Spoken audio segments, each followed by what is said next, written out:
I decided to seek my inspiration from a man who's probably one of the most well-known American poets. At least I think he was American. He's the man who penned such immortal lines as one fish, two fish, red fish, blue fish. Yes, I'm talking about Dr. Seuss. I call my little effort the senator who stole freedom. Every Husker in Huskerville liked liberty a lot. But Nelson, who lived just north of Huskerville, did not. Nelson hated freedom, no matter the season. Now, please don't ask why. No one quite knows the reason. It could be his head wasn't screwed on just right. It could be, perhaps, his knowledge of history was light. But I think the most likely reason of all may have been that his principles were 2 sizes too small. But whatever the reason, his ethics or his views, he stood there on Christmas Eve wondering what to do, staring down from his seat up on Capitol Hill at the mountainous pages of the Senate Health Bill. He knew every Husker in Huskerville below was busy now, hanging wreaths of mistletoe. And they're hanging their stockings, he snarled with a sneer. Tomorrow is Christmas, it's practically here. Then he growled, with his fingers nervously tapping, I must find some way to catch Huskerville napping. Then he got an idea, an awful idea. Nelson got a wonderful, awful idea. I know just what to do, Nelson laughed in his throat, and he made a quick Santa Claus hat and a coat, and he chuckled, and he clucked. What a great trick. With this coat and this hat, I look just like St. Nick. All I need is some pork and some way to haul it. Any Husker would trade his freedom for his wallet. But Senator Nelson looked around, but stimulus funds had been spent. No pork could be found. Did that stop Senator Nelson? No. Nelson just said, if stimulus won't fund it, I'll use other states' taxpayers instead. Then he turned on the charm and went to the press saying, I can't support it. The Senate health bill's a mess.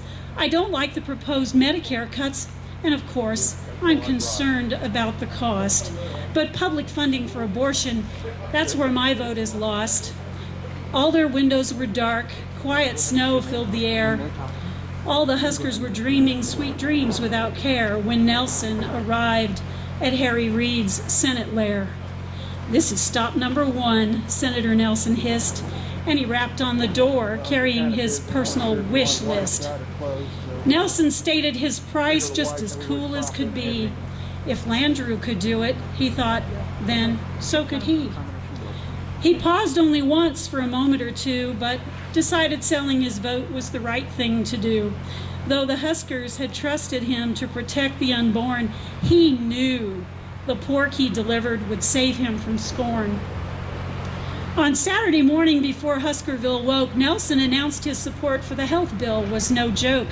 Even though it did not include the Stupak amendment, he said the words he put in expressed the same sentiment. And he pointed to other language contained in the measures, making other states pay our Medicaid bills with their treasure. Then Nelson slithered and slunk with a smile most unpleasant, telling Huskers he'd gotten them a great Christmas present. But the majority of Huskers thought he was soft in the head and told him they'd prefer to keep their freedom instead, even if that meant that their wallets were flat. And the Huskers prepared to hand Nelson his hat. But you know, Ben Nelson was so smart and so slick, he thought up a lie, and he thought it up quick. Why, my fellow Huskers, the fake Santa Claus lied. I only told Harry Reid our Medicaid cost was too high. I didn't participate in how it was fixed.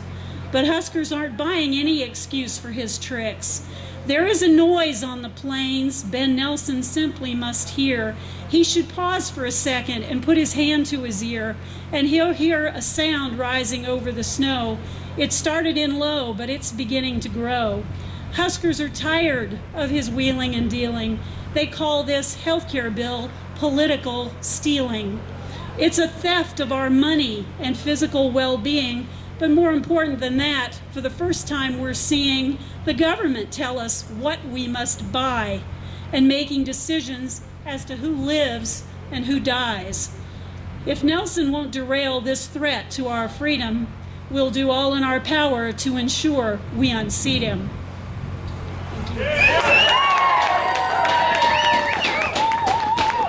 That is originally written by Linda. So, what are we?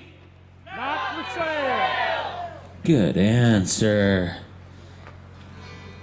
You know, I never pass up the opportunity when I get a batch of people together, which is a couple of times every week, to give a salute out to some people. The men and women in our armed services. If there are any veterans here, thank you very much for what you have done.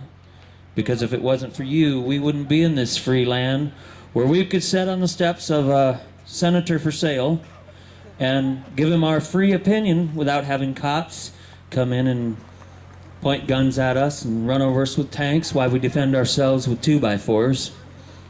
And I also like to thank the cops and the firemen and the people like that that help make this a great country.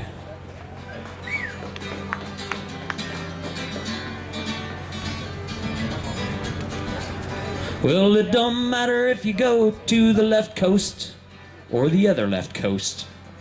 You can still find some people that don't want this dirty, rotten deal. But here in the middle of this country is red, deep red. And we're... Did I catch you guys off guard? Yes, I did. Oh. And that's how I plan to do it to Mr. Ben Nelson when he comes up for re-election. Off guard. Now, I originally hail out of South Dakota, and we were pretty happy people when we sent old Tom Daschle packing and sent John Thune up there. So look around you. We need to find another fellow somewhat like John Thune to take down Ben Nelson. So you start looking right now. And don't just call him a dirty, rotten scoundrel just because he is. Take the time to learn some facts about Ben Nelson, things that he's done wrong to this state. And then when people are talking about politics, you make sure for the next 5 years that you tell them how Ben Nelson did this, this, and that. And we keep eroding away at his base of what it is. Because that's what we had to do to Tom Daschle to get rid of that scoundrel. Because we're not for sale. Yeah, Mr. Benny, we're not for sale. We're good, proud, go big red, and we're not for sale. let me read the letter to you, though, right? Wouldn't you like to know what you'd be signing your name to? Okay. Oh, Congress, don't do that! Oh, true. We're gonna read it, okay?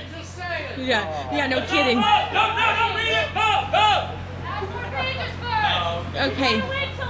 All right, so it says, Dear Governor Heinemann, we, the citizens of Nebraska, petition you to accept Senator Ben Nelson's offer that the provision to the amendment to the health reform bill that exempts Nebraska from paying additional Medicaid funds be removed from the amendment. A Terrence Group poll conducted December 14th through 15th revealed that over 2/3 of Nebraskans oppose the Democrats' health care plan. We Nebraskans object so strenuously that we have braved the cold. See, you're here. We braved the cold 2 days before Christmas Eve to publicly express our outrage and additionally to hand deliver this letter of petition to you. This bill is not only bad for Nebraskans, but for all Americans. So, yeah. Now, you know what this is sort of symbolic of? Is we have as Nebraskans, we don't want that extra Medicaid expense. So, but what was that Gary said? We're right.